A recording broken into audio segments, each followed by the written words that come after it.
Pack up and stay out of sight for 2 weeks. The words didn't come from the CEO. They came from his nephew, delivered casually in the middle of the acquisition process, as if he were asking me to clear a conference room, not disappear from a company I had helped hold together for 9 years. He didn't lower his voice. He didn't look uncomfortable. He leaned against the doorway of my office, arms crossed, wearing a visitor badge he no longer needed because everyone already knew who he was. "I'll handle anything critical," he added. "We don't want unnecessary noise while the buyers are watching." I looked at him for a moment, long enough to make it clear I had heard every word. Then I nodded once. "No problem," I said. That seemed to satisfy him. He smiled, tapped the doorframe with his knuckle, and walked off toward the executive wing like he had just solved something. "My name is Claire." And at that moment, I already knew exactly how expensive that sentence was going to be for him. 2 hours earlier, the acquisition team from Halverson Group had arrived. Lawyers, finance leads, integration specialists. Serious people who asked serious questions. Our CEO, Martin, had been unusually quiet that day.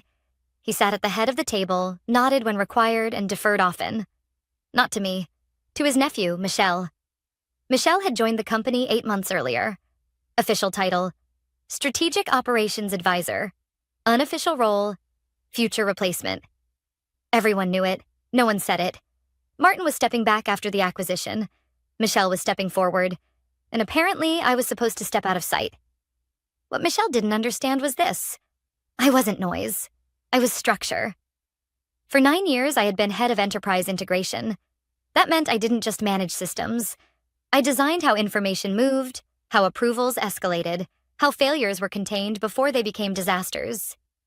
When our logistics platform nearly collapsed during a regional outage 3 years ago, I was the one who rerouted traffic manually for 14 hours straight. When regulators audited our data handling, I wrote the remediation plan they still referenced. When vendors threatened penalties, I negotiated clauses that kept us solvent. I wasn't flashy. I wasn't political. I was dependable. And in an acquisition, dependability is not optional. After Michel left my doorway, I didn't pack anything. I didn't announce my absence. I forwarded my calendar to myself, cleaned up my inbox, and continued exactly as before. Quietly. The buyers noticed. They noticed because when their due diligence questions came in, answers arrived fast. Clean, documented. Not vague assurances, not "we'll circle back." Actual files, process maps, audit trails. At first, they didn't know it was me. The questions came through finance, through legal, through project managers who had learned over the years that if something needed to be accurate, it needed to come past my desk. Michel was busy performing. He talked about agility, about vision, about post-close acceleration. He answered operational questions with confidence and very little detail. The buyers nodded politely and wrote things down. On the second day, Halverson's integration lead asked a simple question in the main conference room. "Who owns continuity authority during the transition?" Mikkel answered immediately. That would fall under executive leadership. She tilted her head slightly. "Documented where?" Michel smiled. "It's standard." I didn't say anything. I didn't look up. I just noted the timestamp. By the end of that day, an email landed in my inbox directly. Not through Michel, not through Martin. "Claire," it read, "could you clarify how operational overrides are handled during leadership transitions? We'd like to ensure no gaps post-close." No urgency. No flattery. Just a precise question. I replied with one attachment and 2 sentences explaining what it was. 10 minutes later, another message arrived. "Thank you. Very helpful." The next morning, Michel announced I would be off rotation for the remainder of the diligence phase. He framed it as efficiency, as protection. "Claire's earned a breather," he said, smiling at the room. "We don't need everyone in every meeting." No one challenged him. That wasn't surprising. Michel had the last name, and soon the title. What he didn't have was visibility into how the acquisition was actually unfolding. Because while I wasn't in the meetings, my work was. Every risk memo referenced processes I had designed. Every operational dependency traced back to decisions I had documented years earlier.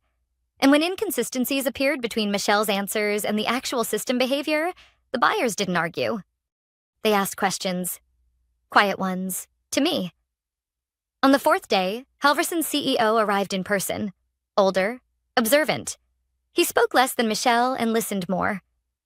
He shook my hand briefly when introduced, his grip firm, his eyes steady. "Claire," he said, "I've seen your name a lot this week." I smiled politely. "I tend to stay behind the scenes." "That's usually where the real work is," he replied. Later that afternoon, Michelle cornered me near the break room. "Just so we're clear," he said, lowering his voice, "I don't need you jumping in unless I ask. This is sensitive." I nodded. "Of course." He walked away, satisfied. The final diligence meeting was scheduled for the following Monday. Senior leadership only. Buyers, lawyers, executives. I wasn't on the invite. I still attended. Not because I forced my way in. Not because I demanded a seat. Because 15 minutes before the meeting started, Halverson's CEO stopped me in the hallway. "Claire," he said, "do you have a card?" I reached into my jacket and handed it to him. Simple, clean. My name. My role. One additional line most people never noticed. He glanced at it once. Then he looked up at me. Then he walked into the conference room, took his seat, and placed my card on the table in front of him. When Michelle noticed it, he frowned. "What's that?" he asked, chuckling lightly. The buyer's CEO picked up the card again, read it more carefully this time, then looked straight at Michelle. And suddenly he burst out laughing. The laughter didn't fill the room. It didn't need to. It was short, surprised, and entirely uncontrolled. The kind that escapes before etiquette can catch it. Mikkel's smile froze halfway. "I'm not sure what's funny," he said, still trying to sound relaxed. Halverson's CEO wiped the corner of his eye, composed himself, and placed my card flat on the table, aligning it carefully with the edge. "I apologize," he said calmly. "That wasn't directed at you. It was the timing." Michelle glanced around the room, looking for backup. Martin avoided eye contact.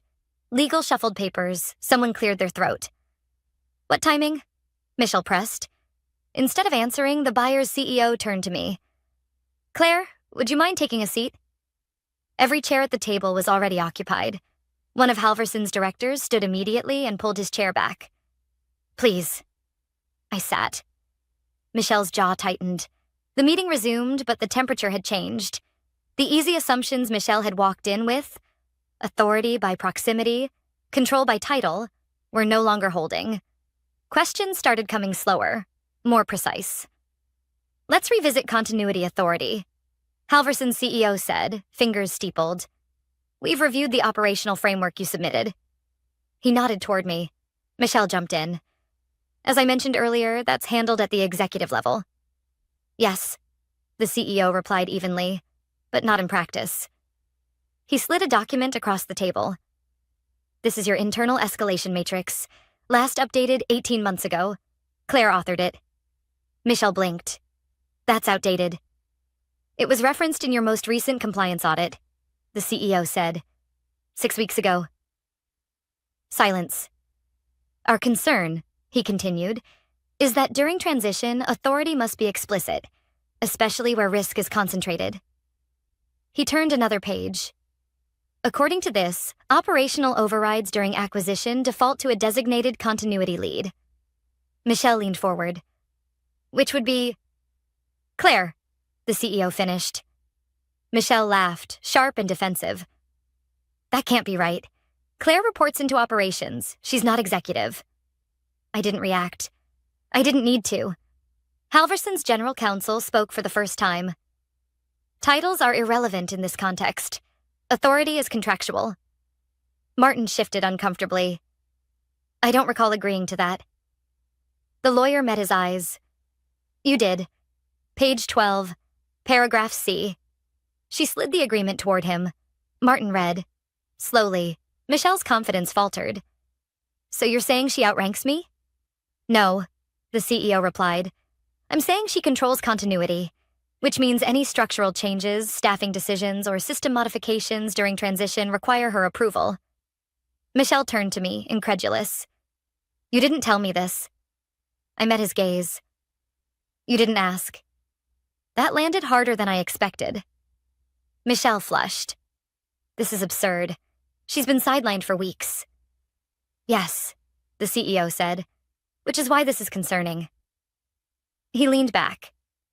When someone who holds this much institutional knowledge is removed from visibility during diligence, it raises flags. Michelle straightened. I was reducing noise. The CEO smiled faintly. You were creating blind spots. No one spoke. The meeting continued, but Michelle was no longer leading it. Questions bypassed him. When operational scenarios were discussed, eyes turned to me. When timelines were debated, I was asked whether they were feasible. I answered plainly. No commentary, no emotion. By the end, the conclusion was unavoidable. We'll need to pause any leadership-driven changes until continuity oversight is clarified, the CEO said, effective immediately. Michelle stood abruptly. You can't just freeze progress. We can, the CEO replied, and we are. The meeting adjourned without ceremony. No one lingered. In the hallway, Michelle caught up to me. You blindsided me. I stopped walking. You told me to stay out of sight. That didn't mean... It meant exactly that, I said. You wanted the room without the infrastructure. He scoffed. You went behind my back. I responded to direct questions, I said. That's not betrayal. That's competence. He stared at me for a long moment. You think this makes you powerful? No, I replied. It makes the company stable. He turned away, jaw tight. By the next morning, the shift was visible. My inbox filled with requests, clarifications, confirmations, approvals, all marked urgent, all routed through Halverson's integration team. Michelle was copied, but no longer central. He sent a company-wide message announcing a temporary pause on strategic initiatives. He framed it as collaboration, as alignment, but people knew. Managers stopped waiting for Michelle's approval and started checking with me. Not because I asked them to, because Risk had a new address. At noon, Halverson's CEO requested a private meeting. You handled that well, he said once the door closed. I handled my role, I replied. He nodded. That line on your card, he added. Most people don't include it. It's usually ignored, I said. Not by us. He folded his hands. We're going to formalize continuity authority before close, for the sake of clarity. I understood what that meant. Michelle would too. Soon. As I left the room, I passed Michelle in the corridor. He looked smaller somehow, less certain. You planned this, he said quietly. I shook my head. I prepared for it. There's a difference. That afternoon, a revised transition document circulated internally. Draft only, restricted, under governance, continuity lead, Claire M. No announcement, no fanfare, just ink. And ink, once it dries, doesn't care who thought they were in charge. Authority doesn't announce itself. It reveals itself in what stops happening. By midweek, meetings Michelle used to run were quietly canceled or rescheduled pending continuity review. Proposals that once moved in hours stalled in inboxes waiting for approval that didn't come. People didn't ask why. They adjusted. Michelle noticed. He started copying me on emails he had never included me on before. Short messages, clipped tone. FYI. Looping you in. For awareness. He never asked for approval directly. That would have meant acknowledging it existed. Instead, he tried to move around it. The first attempt came disguised as urgency. Late Tuesday afternoon, procurement flagged an issue. One of our largest regional carriers had suspended service over a payment dispute. It wasn't catastrophic yet, but it would be within 48 hours if unresolved. Michael replied first. He approved a temporary reroute through an alternate carrier and authorized a manual override in the system. He shouldn't have been able to. The override failed. Not because the system was broken, but because 3 months earlier I had tightened permissions in preparation for acquisition. Emergency access required continuity sign-off. Michelle's credentials didn't qualify. By the time I saw the alert, the reroute was half configured and fully stalled. I didn't fix it immediately. I opened the logs, captured timestamps, screenshots, approval attempts. Then I called the carrier directly, negotiated a 72-hour extension, and restored service using the documented fallback path. Once everything was stable, I sent a single email to Halverson's integration risk mailbox. Subject line, unauthorized override attempt, resolved. No commentary, just evidence. Michel stormed into my office 10 minutes later. "You undermined me," he said, not bothering to close the door. "I prevented an outage," I replied. "You could have just approved it." "You didn't ask." His jaw tightened. "You're enjoying this?" I looked at him. "I'm working." He laughed, short and humorless. "You think they'll keep you once this is done?" I didn't answer. Threats only work when they're credible. The next day, Michel tried a different angle. He scheduled a leadership sync for Thursday morning. Executive only. I wasn't invited. Again. What he didn't realize was that Halverson's integration lead had already placed a hold on all leadership changes until continuity authority was finalized. The meeting violated that condition. 10 minutes after it ended, my phone rang. "Claire," she said, skipping pleasantries. "Were you aware of a proposed restructuring discussed this morning?" "No," I said, "and it wouldn't be valid without review." There was a pause. Papers shifting. "Can you send us the documentation supporting that?" "I already have," I replied. "Check yesterday's folder." By lunch, Halverson froze all internal restructuring communications. Michel sent another company-wide note blaming process overlap and temporary governance friction. People stopped reading his emails closely after that. What finally exposed the gap wasn't ego. It was habit. Michel was used to moving fast, to making decisions and having them stick. He kept trying to operate that way even when the structure had changed. On Friday, he approved a staffing reduction in one of our fulfillment hubs. Small on paper. 3 supervisors reassigned. No formal layoffs, just optimization. That hub handled regulated shipments. Reassigning supervisory authority there required regulatory notification, which he didn't file. I found out when compliance forwarded me a draft inquiry from the oversight agency asking why reporting signatures no longer matched. I didn't forward it to Michel. I scheduled a call with Halverson's legal counsel instead. They were quiet when I walked them through the sequence. Very quiet. "This is exactly the risk we flagged," one of them said finally. "I know," I replied. "That's why I'm escalating." They asked if the change could be reversed. "It already has been," I said. "Effective immediately." By the end of the day, Halverson issued a formal directive. Any staffing, system, or vendor changes required continuity approval. Non-compliance would be treated as breach of transition protocol. Michel received the same notice as everyone else. He didn't come to the office the following Monday. When he did return, something had shifted. He spoke less, watched more. He stopped issuing directives and started asking questions that circled the same point. "How long does this last? When does authority revert? What happens post-close?" I answered honestly. "That depends on stability." He didn't like that answer. The final incident came unexpectedly. A junior analyst forwarded me an email chain by mistake. Michel had been in contact with an external consultant, proposing changes to our data handling architecture post-close. Preliminary discussions, he called it. The problem wasn't the discussion, it was the assumption.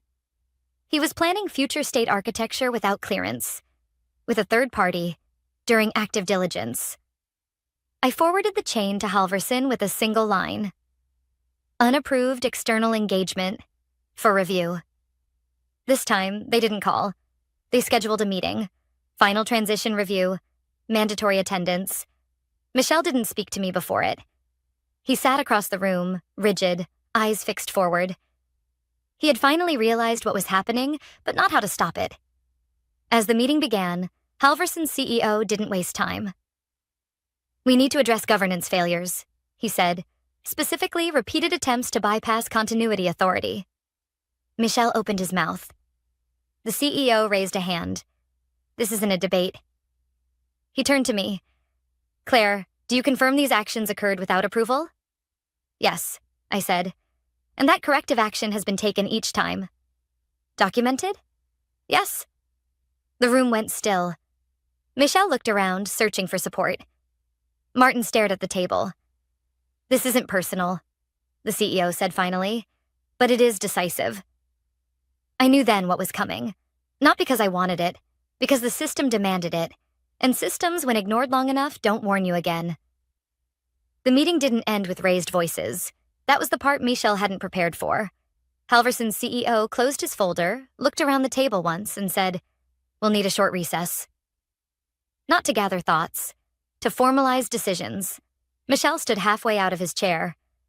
"You can't make personnel decisions without—" "This isn't personnel," the CEO interrupted calmly. "This is risk containment." Legal followed him out. So did the integration lead. The door closed behind them with a soft click that somehow sounded final. No one spoke. Martin rubbed his forehead. He looked older than he had a week ago, tired in a way that comes from realizing you handed something important to the wrong person and waited too long to fix it. Michelle sat back down slowly. His confidence hadn't vanished yet, but it was cracked. He leaned toward me. "You've made your point," he said quietly. "You can stop now." I met his eyes. "This isn't something I turn on or off." He scoffed. "You think they'll sideline me? I'm family." I didn't respond. Assumptions like that don't need arguments. They collapse on their own. When the door reopened, the room felt smaller. Halverson's CEO took a seat and folded his hands. "We've reviewed the pattern," he said. "Repeated governance breaches during a regulated transition. That's not a learning curve. That's a liability." Michelle straightened. "I was acting in the company's best interest." "So was Claire," the CEO replied. "The difference is her actions reduced risk. Yours increased it." Martin opened his mouth, then closed it.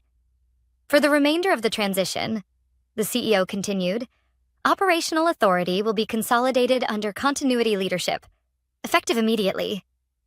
Michelle frowned. "That's already the case." "Yes," the CEO said. "This goes further." He slid a single-page document across the table toward Michelle. "Your role is being modified."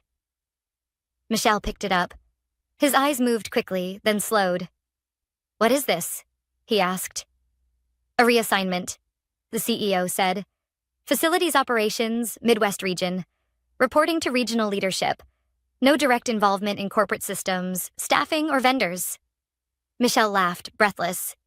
"You're demoting me." "We're repositioning you," the CEO replied. "Same compensation, narrower scope, lower risk."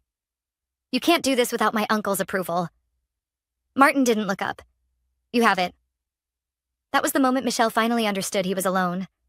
He looked at me, not angry. Something closer to betrayed disbelief. "You wanted this." I shook my head.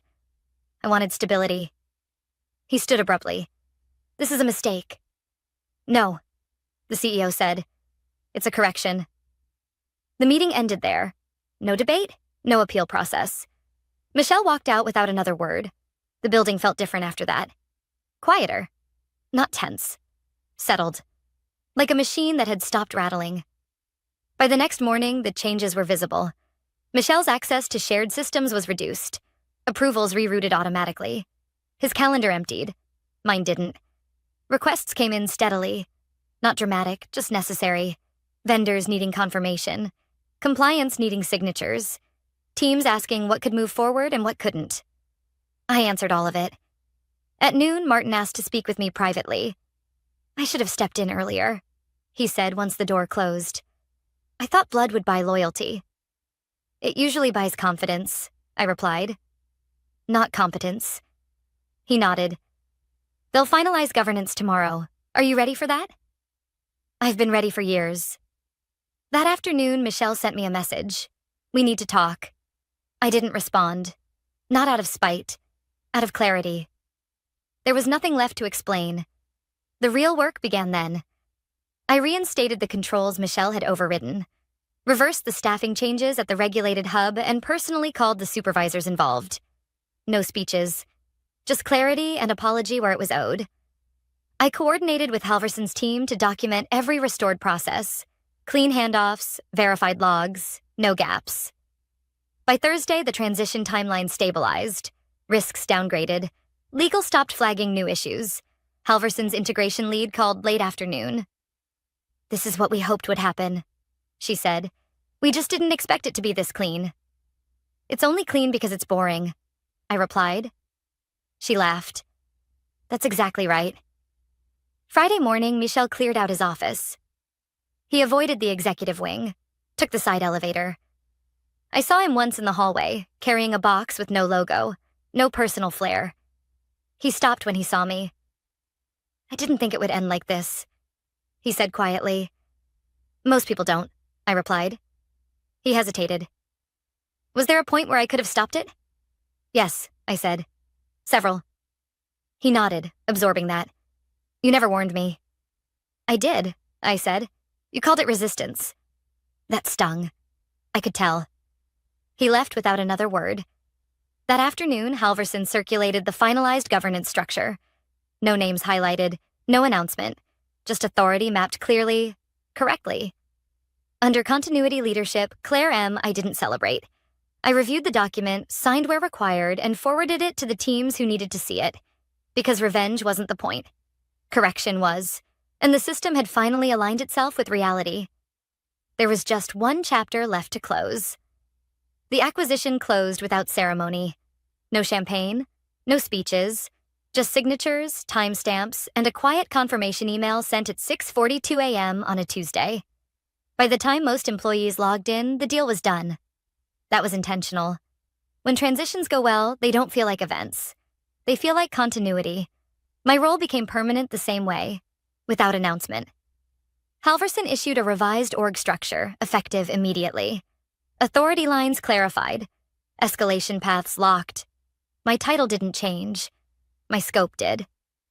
And for the first time since Michael told me to disappear, the company moved without friction. The first week post-close was operational, not political. Vendors were re-engaged. Payment terms restored. Compliance reports validated cleanly. The oversight agency closed its inquiry without follow-up.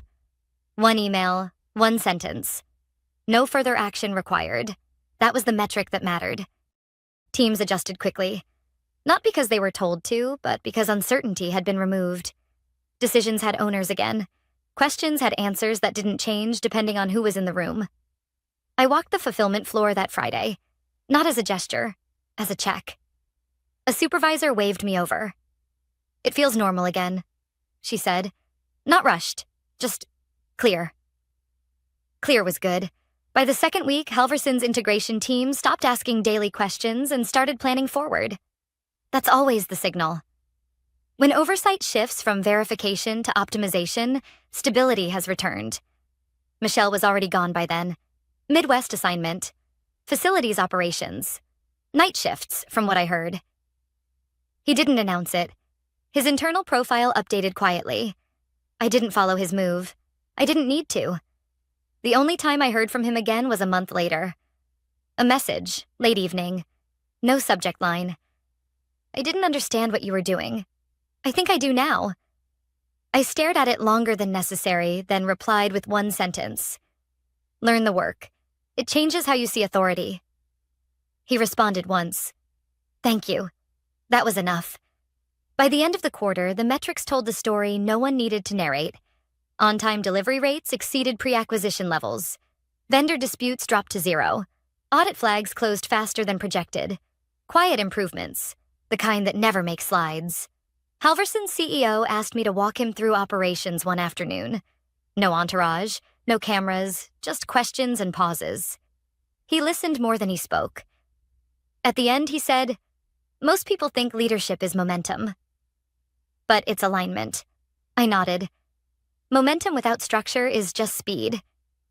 A week later, his office sent over a formal offer. Expanded authority, equity. A mandate to build succession planning into every critical function, including mine. That mattered more than the title, because the final correction wasn't Michel's reassignment. It was removing single points of failure altogether. I delegated, documented, trained people who had never been allowed to own decisions before. I made myself less essential on purpose. That's how systems survive. 3 months later, no one mentioned the meeting where Michel laughed. Not because it was forgotten, but because it had become irrelevant. The company wasn't defined by that moment anymore. It was defined by how it ran afterward. One afternoon, while reviewing regional performance, I noticed a margin improvement in a division that had struggled for years. No announcement, no credit claimed. Just a manager who finally had the authority to act, and did. That's when I knew the chapter was closed. Not because I had won something, but because the machine no longer depended on me to stay upright. People sometimes ask how it felt to watch Michelle's trajectory collapse in real time. It didn't feel like revenge. It felt like gravity. You ignore structure long enough, and it corrects you. Not loudly. Not personally, just thoroughly. I didn't raise my voice. I didn't threaten. I didn't argue. I read the system. I respected it. And when the moment came, I let it speak. The business card is still in my jacket pocket. The same one Michelle laughed at. Not as a trophy, as a reminder. Authority borrowed from proximity evaporates the moment conditions change. Authority earned through work remains, even when no one is watching. That's what stayed. And that's what kept the lights on when the noise finally faded.